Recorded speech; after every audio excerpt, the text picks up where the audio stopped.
Peço que prepare seu coração para uma palavra que pode mudar o rumo de sua vida, pois tenho certeza que Deus irá falar contigo. Fique até o fim e não se esqueça de comentar sobre a mensagem.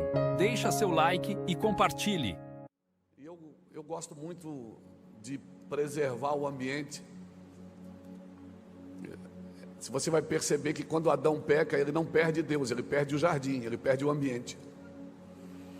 O ambiente é onde Deus se manifesta. Eu sou um cara que eu não sei muitas coisas, não estudei muitas coisas, mas se tem uma coisa que eu aprendi com o Espírito Santo foi estar num ambiente de reverência e de temor. E se tem uma coisa que atrapalha a ação do Espírito, é a falta de reverência. E sabe o que eu aprendi? Que reverência não mata. Porque se matasse, nós teríamos que fazer cultos na igreja com o SAMU na porta. A reverência entristece o Espírito Santo. Ela já matou. Na lei ela já matou. Mas hoje ela entristece muito o Espírito Santo. E o Espírito Santo, ele precisa de duas coisas para se manifestar. Ele precisa de tempo de qualidade e de reverência. Ou seja, eu preparei esse ambiente para você, Senhor, e esse ambiente é seu. Deus vai num lugar se o ambiente está sendo preparado para Ele. Às vezes nós vamos em muitos lugares que só tem gente, mas Deus não está mais. Isso me assusta um pouco. Por quê? Porque parece que se Deus chegar em alguns cultos hoje, Ele atrapalha. Porque a gente está tão organizado que a gente esqueceu de deixar um hiato ali no meio para Deus se manifestar e nos tirar dali de toda a nossa organização, que muitas vezes tem mais a ver com a nossa vaidade do que com a vontade de Deus. Eu não estou dizendo com isso que a gente não tem que ser nobre, não tem que ser celebrativo e não tem que fazer as coisas bem feitas, não é isso. Eu estou dizendo que a organização, ela não pode nos tirar da ordem de Deus. E lendo esse texto ontem, eu e o pastor José, a hora que a gente estava comendo junto ontem à noite, estávamos conversando com um casal e saltou essa palavra dentro de mim. Que palavra, pastor? Que pessoas vão te amar e pessoas vão te odiar pelo mesmo motivo. Então guarde isso no seu coração, pastor. Pessoas vão te amar e vão te odiar pelo mesmo motivo. E essa é a base bíblica que eu tenho para falar disso. Por quê? Porque Simeão profetizou que esse menino, Jesus, ele seria queda para muitos e elevação para outros. Que para muitos ele seria uma bênção, mas para outros ele seria um grande problema. E outra coisa que eu gosto de pensar também é Romanos, capítulo 11, versículo 32, quando Paulo fala aos romanos, Paulo está dizendo o seguinte, que eu tenho que considerar a bondade e a severidade de Deus. Deus é bom, mas também é severo. Deus é severo, mas também é bom. Eu tenho que considerar a bondade e a severidade de Deus. Para com os que caíram, severidade, mas para contigo, bondade, se é que permaneceste nele. Então, irmãos, andando aí na terra, a gente percebe algumas coisas da igreja. E eu não, quem sou eu para doutrinar a igreja? Eu acho que quem doutrina a igreja é o Espírito Santo. Mas eu gostaria de colocar algumas coisas na mesa que a gente pode pensar nelas, que elas vão nos ajudar um pouquinho. Estou com um pouquinho de dificuldade para falar. Fiz uma cirurgia faz uns 15 dias, 20 dias vai fazer amanhã. Ainda estou com pontos na boca. Tive que fazer enxerto de ossos. Tirei ossos de um lado e botei no outro. E fiz 8 implantes. Fiquei 10 dias em casa sem falar, e é terrível você ficar sem falar. Agora eu acho que é mais terrível você ficar sem ouvir. E foi terrível. Não está doendo, não doei. Graças a Deus não senti dor nem um dia ainda. Sinto incômodo, né? Tem que falar ainda. A minha palavra ainda está assim, sopinha de massinha, né? Porque sai muito ar da boca, enche muita boca de água. Ainda estou com ponto, estou com uma prótese aqui que é uma provisória, que não é meu dente, é loucura. mas vai ficar bom, amém? Vai ficar bom. Acho que Deus está mexendo na minha voz, na minha palavra, está mexendo na boca, tem um mistério, amém, queridos? E eu queria falar um pouquinho nessa manhã para nós, que Jesus é alvo de contradição e ponto final. Então você não tem que ser pastor de igreja para agradar todo mundo. Você não vai ser pastor de igreja que você vai fazer bem para todo mundo. Para pessoas que vão fazer mal para você e você vai fazer mal para elas. Por quê? Porque esse é o plano eterno de Deus. Evangelho é isso, amém? Evangelho é isso. Então, se eu fosse botar um tema nessa mensagem, eu diria assim: Jesus, alvo de contradição, porque as escrituras que estão dizendo.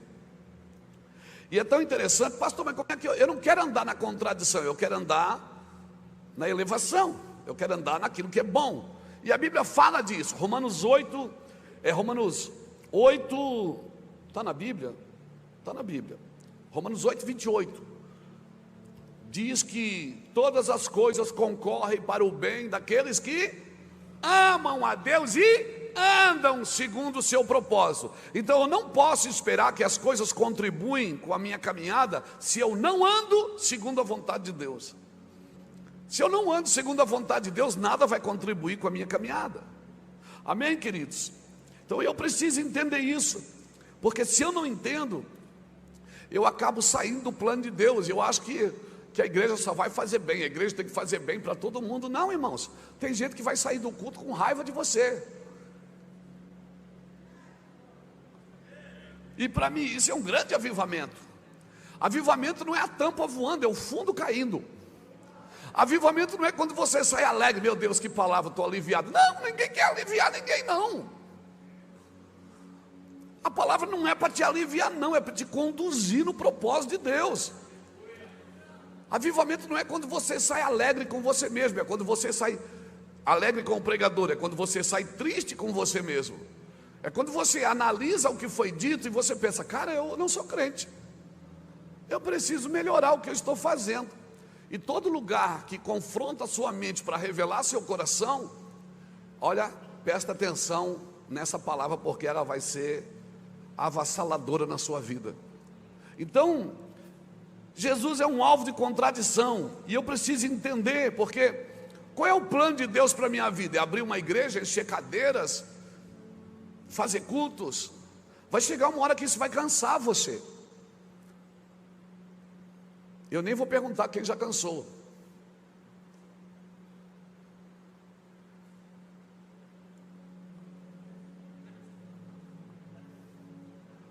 Mas quem já cansou? Cansou. Por quê? Porque se a Bíblia diz que o caminho com o Senhor é novidade de vida, só que eu tenho que entender os dias de queda e os dias de elevação. Eu tenho que entender para quem o Evangelho está fazendo bem, e tem gente que o Evangelho está fazendo mal. Por quê?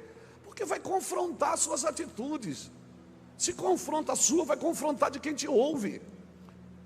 Então eu preciso entender uma coisa que Abraão entendeu. Abraão viveu o propósito respeitando o plano de Deus.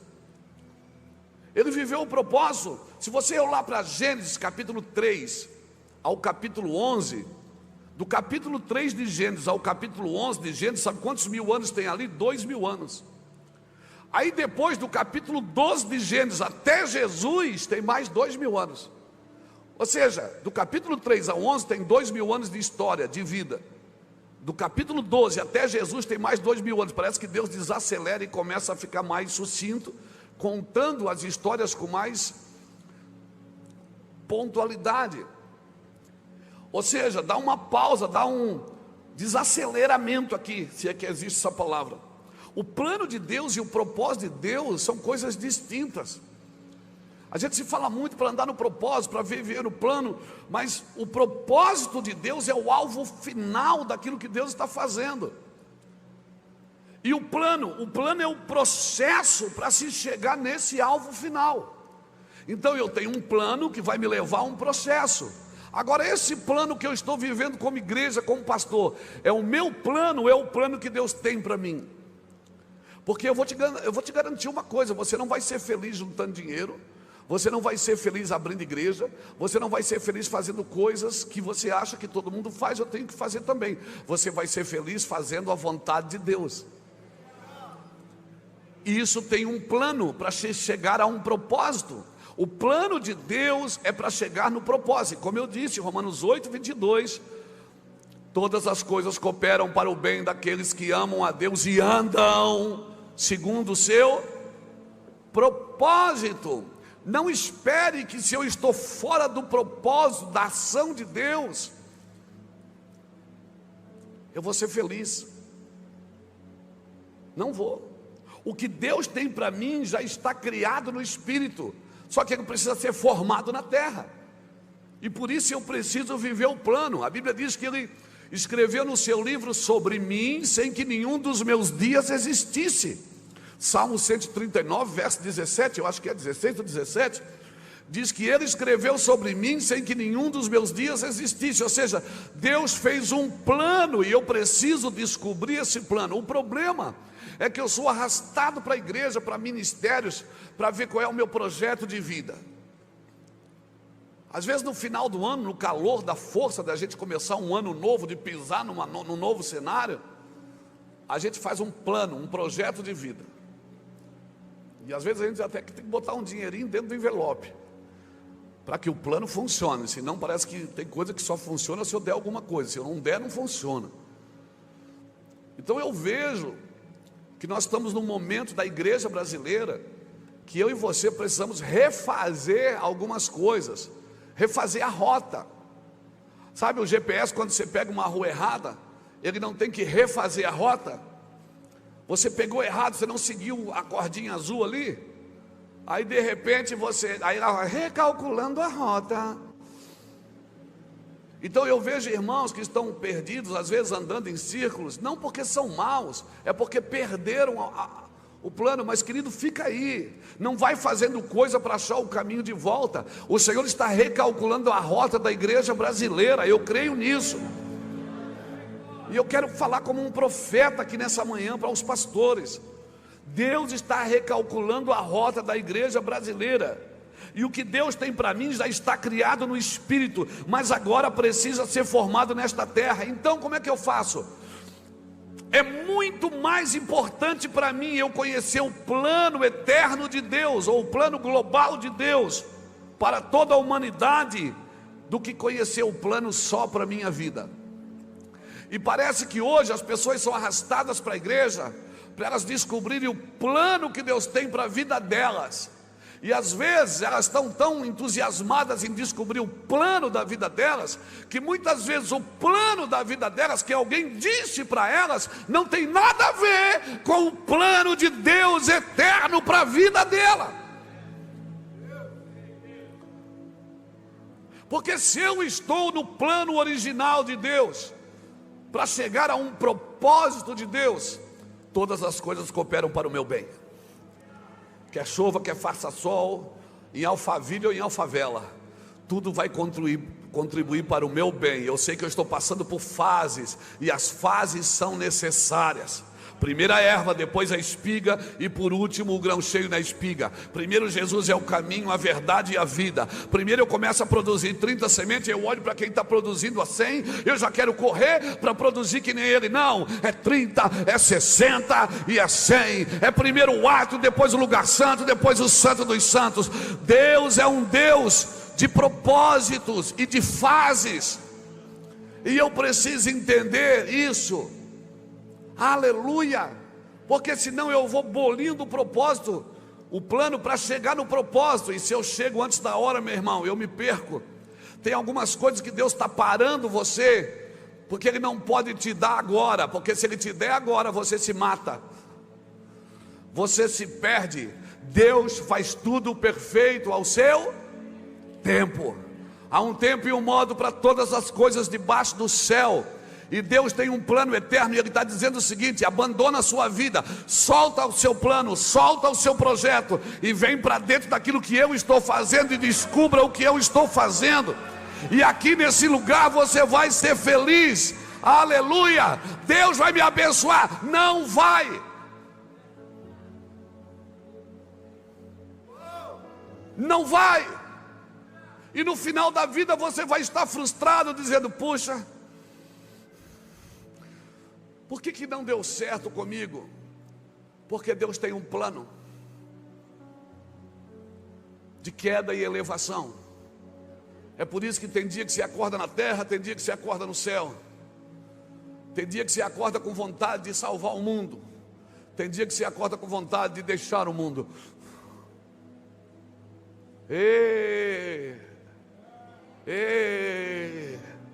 Aleluia. Tem dia que você acorda, aleluia, e tem dia que você acorda, ai, aleluia. E você acha que tem que fazer alguma coisa para mudar isso, e Deus está dizendo: ei, fica no meu propósito, fica no meu plano. O plano da minha vida tem a ver com o plano global de Deus para toda a humanidade. E se eu quero entender o que Deus quer para a minha vida, eu preciso entender o que Deus quer para todas as pessoas da terra. Para todas as pessoas da terra. O propósito de Abraão era ter um filho chamado Isaque. Era ter um filho, ele queria ter um filho. E ele, para ter um filho, fez coisas que não precisava fazer para ter um filho. Mas o propósito de Deus é dizer: em ti serão benditas todas as famílias da terra. Você quer um filho, eu quero te dar uma família. Você quer uma igreja abençoada, e eu quero te dar nações, eu quero te dar autoridade sobre os lugares que você se encontra. Então eu preciso conhecer os planos de Deus, que me envolve inclusive na Babilônia, que envolve inclusive o Egito. Não, o Egito é o mundo, o mundo. E aí a gente fica jogando pedra no Egito, joga pedra no Egito, e cuidado, porque para você não acertar a cabeça do irmão José que está lá no Egito. E quando você jogar pedra na Babilônia, cuidado para não acertar a cabeça do irmão Daniel, que está lá profetizando na Babilônia. Aí você olha: não, esse irmão está desviado, e o Senhor diz: não, ele está no meu plano, não no seu. Você é religioso demais para entender isso. Eu quero salvar a Babilônia. Mas Babilônia não tem cura, senão nós podíamos curar. Mas tem muitos cativos lá, que eu vou tirá-los de lá, e eles vão vir para restaurar Jerusalém. Não, mas o irmão José estava aqui na igreja com a gente, agora desviou, está lá na Babilônia. E Deus diz: não joga pedra para não acertar a cabeça dele. Eu tenho um propósito com ele lá. O propósito de José é usar uma túnica colorida e se sobressair dos seus irmãos. O propósito de Deus é vendê-lo como escravo.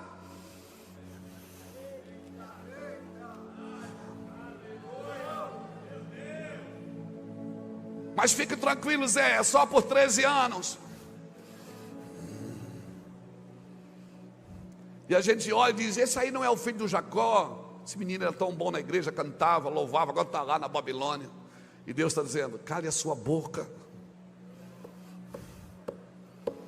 Cale a sua boca.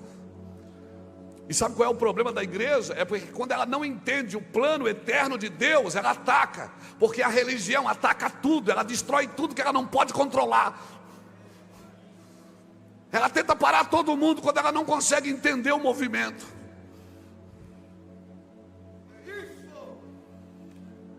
E quem sabe Deus tem um propósito com você em Babilônia. E você vai dizer: não, o meu chamado é na igreja.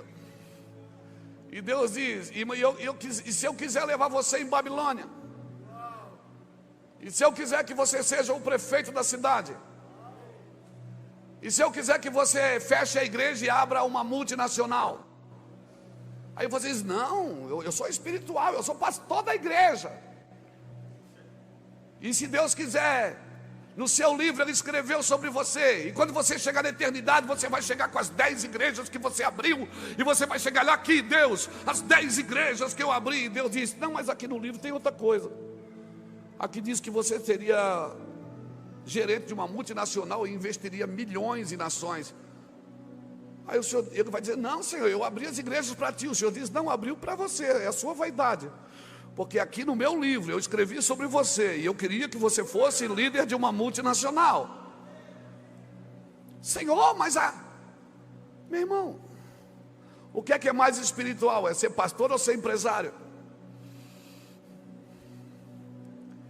O que torna você espiritual é andar no propósito de Deus. Porque tem empresas que foi Deus que deu a empresa, e tem pastor que não foi Deus que deu a igreja. Que isso, pastor, que o senhor está falando? Estude as escrituras.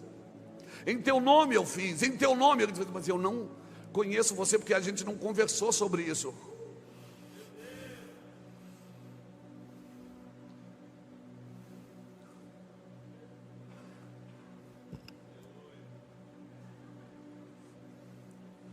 Eu preciso entender o meu propósito. Então para de atacar a Babilônia, para de atacar o Egito. Você vai acertar a cabeça do irmão Zé e do irmão Daniel, que foram para lá com um propósito. Eu preciso entender. O homem, ele se move por três coisas: ou por prazer, ou por necessidade, ou por propósito. O bom de se mover pelo propósito de Deus é que não haverá necessidade, e ele será o seu prazer maior. O problema de se mover por prazer não significa que você vive o propósito. E o pior ainda é se mover por necessidade, porque você pode se vender fácil para qualquer um. Aleluia. Eu acho que eu entendo um pouco o culto de ontem. Eu acho que Deus estava anestesiando a gente para entender algumas coisas hoje. Como disse o pastor Juscelio quando estava fazendo aqui a oferta, eu preciso entender o amor e a severidade de Deus, a queda e a elevação. Eu preciso entender os ambientes, a jurisdição de cada ambiente onde Deus me colocou.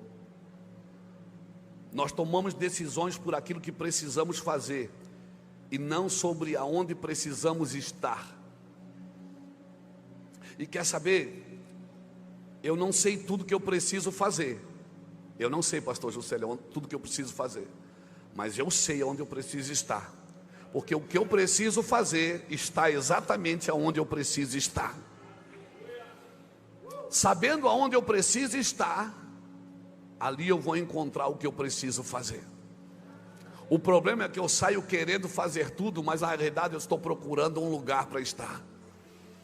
Eu quero estar em Deus. Não é trabalhando para Ele que você acha esse lugar. Eu preciso estar no Senhor, e todas as tarefas e todas as funções estão ali, porque eu preciso fazer e estar onde eu preciso estar. Sabe, alguém me chamou esses dias, pastor, me abençoa. Eu disse, para quê? Porque eu preciso fazer, eu queria que o Senhor me abençoasse. Eu digo, deixa eu te falar sobre bênção. Você já perguntou para Deus o que é bênção para Ele? Que talvez o que é bênção para Ele não é bênção para você. Nós chamamos de bênção algumas coisas, mas o que Deus chama de bênção? Deus abençoa tudo que Ele cria. O que é a bênção? A bênção é a ordem de Deus para aquilo que foi criado.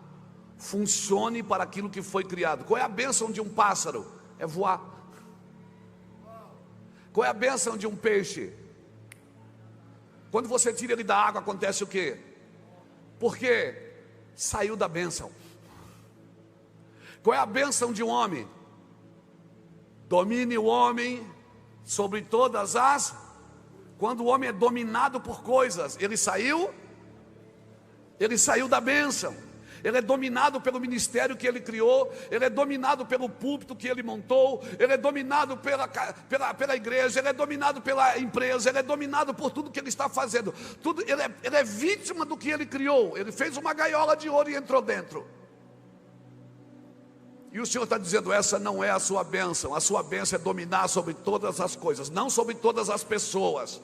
Pessoas você não domina, você conduz, você domina coisas. Jesus é teu Senhor quando você for Senhor também. Ele só é Senhor de senhores, Ele não é Senhor de servos, Ele é Senhor de senhores. Então eu preciso dominar sobre todas as coisas para que Ele possa ser meu Senhor. Pegou? Qual é a bênção de um pássaro? É voar. Qual é a bênção de um peixe? É nadar. Você não precisa pedir bênção para fazer algo, você precisa estar no lugar. Bênção não é uma coisa que você pega, é um lugar que você entra onde Deus te coloca. Porque no lugar que Deus te coloca, você funciona. Alguém está me entendendo?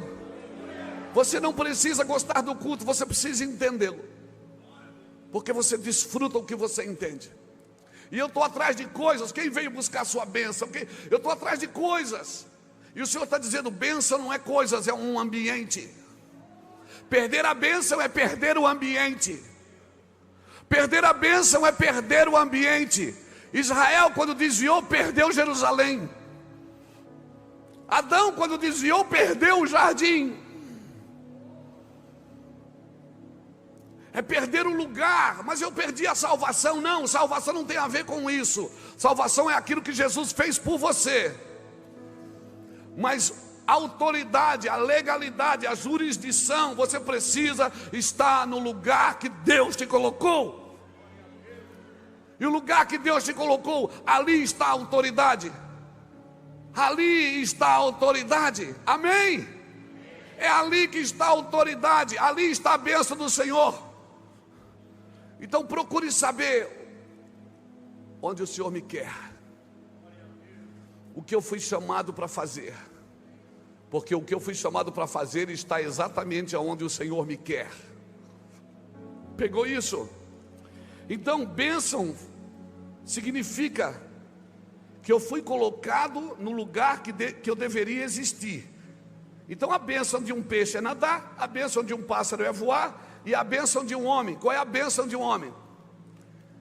Qual é a bênção dos filhos? Tu és meu filho, eu te gerei.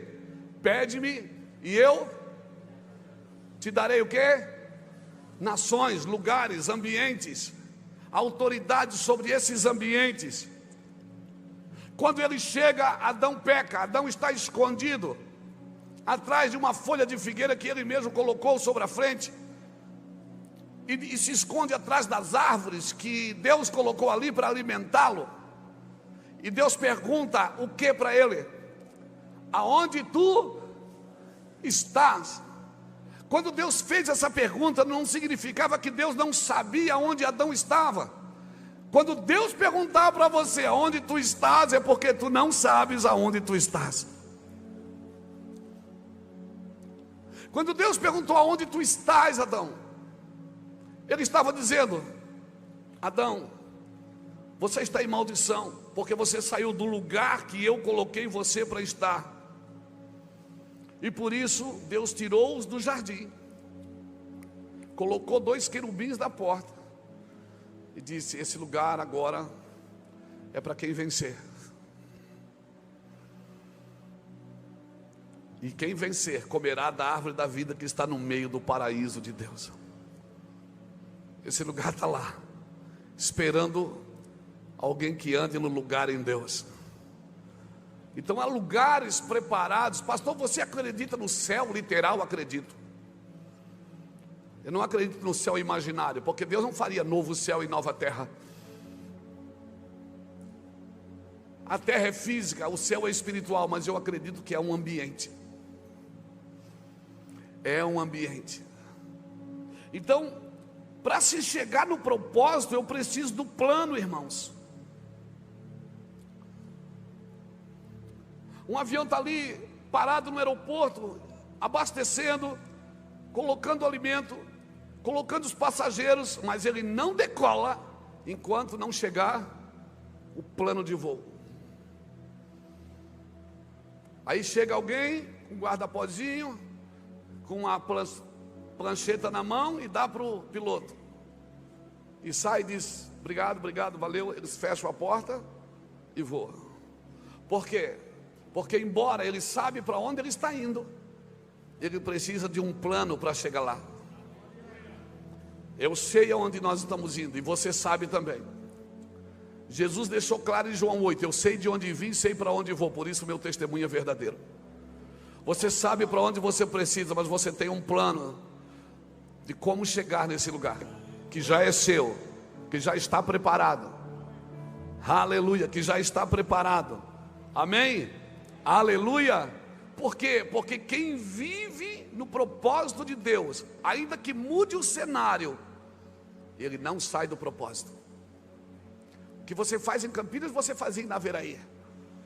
E o que você faz em Campinas, você fazia em Itajaí. E você vai fazer no Japão, e você vai fazer na América. Você está me entendendo?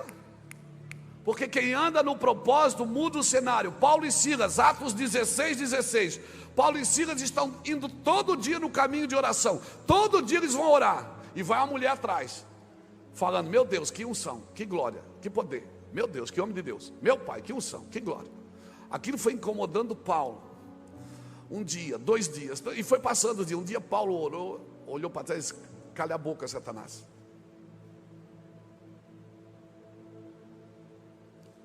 A Bíblia diz que quem critica é bem-aventurado se você está debaixo de crítica.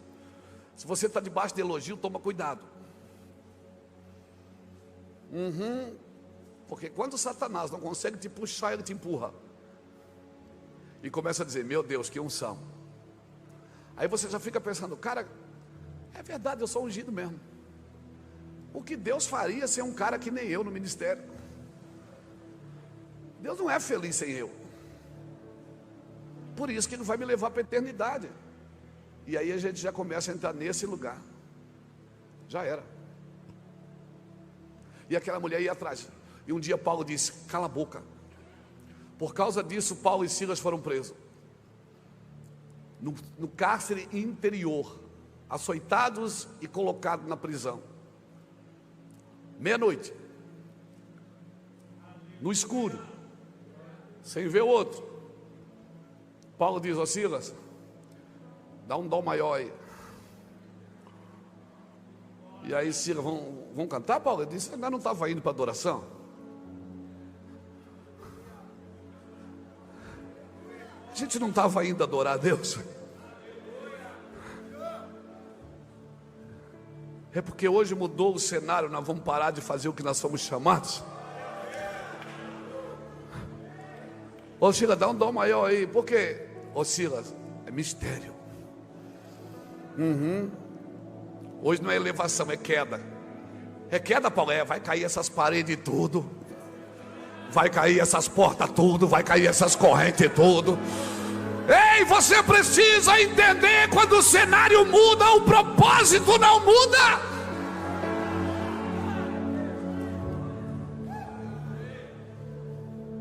Mudou de Babilônia, mudou de rei 3 vezes. Nabucodonosor, Belsazar, Dario, o velho Daniel lá. Os 3 reis. Quem amou ele foi bem-aventurado. Quem maltratou ele pagou preço. Mudou de rei 3 vezes. Depois você lê Daniel capítulo 5. Quando Belsazar, Deus escreve na parede e ninguém consegue revelar. Daniel já estava esquecido lá. Belsazar já não sabia mais quem ele era. A rainha mãe diz: meu filho, tem um rapaz aqui, ele já deve estar mais velho agora, mas teu pai amava ele. Olha para o caso dele, teu pai pastor. Comeu mato, criou grama, criou garras, penas. É, mãe, mas quando é ele? Não, manda chamar ele. Mandaram chamar Daniel. Daniel vai entrando. Aí Belsazar levanta do trono e diz: és tu ainda o mesmo Daniel que meu pai dizia? Ele disse: o mesmo. Fazendo a mesma coisa, com a janela aberta para Israel. A mesma coisa que eu fazia em cima de uma bicicleta, eu ainda faço dentro de um avião. A mesma coisa que eu fazia no Batorão, eu ainda faço nas nações. Ei, a mesma coisa, muda o cenário, mas não muda o propósito de Deus. És tu ainda o mesmo Daniel? Ele disse: sim, o mesmo. Ele disse: ó, se você revelar agora, eu vou dar um pix. Se você revelar o que está escrito, dá a tua conta aí que eu vou te dar uma oferta para você revelar. Daniel disse: não, fica o que é teu para os teus, que estão acostumados a profetizar por dinheiro. Fica com os teus. Sabe o que está escrito ali, amigão? Está escrito ali que você se lascou, que tu pesado foste na balança e foste achado em falta. Que sentença dura, meu Deus. Enquanto alguém te critica na internet, não é duro. Enquanto alguém fala mal de você, não é duro, porque muitos vão te amar e te odiar pela mesma coisa. Duro é quando teu pai olha e diz: cara, não era isso que eu tinha para você. E por isso não importa quem eu desagrade. Se eu estou agradando a Deus, não importa quem eu desagrade. Mas se eu estou desagradando a Deus, não importa quem eu agrade. Oxalá Deus não nos permita um dia ouvir: pesado foste, Hermínio, e foste achado em falta, por isso o reino vai ser tirado de ti. Não, Deus, não tira o reino de mim. Tira a igreja, tira o ministério, se for o caso. Tira a unção, se for o caso. Mas o reino eterno não tire de mim, por favor. Olha a tua responsabilidade, homem de Deus. És tu ainda o mesmo? Tu ainda tens a mesma fé de quando começaste? A mesma paixão? As mesmas lágrimas? O mesmo entusiasmo? Tu ainda acredita nas mesmas coisas? Tu acredita que tu ainda pode tirar moeda da boca de peixe? Tu ainda acredita que tu pode andar sobre as águas? Tu ainda acredita que Ele fala e tu ouves? Tu ainda acredita que você pode fazer coisas sobrenaturais?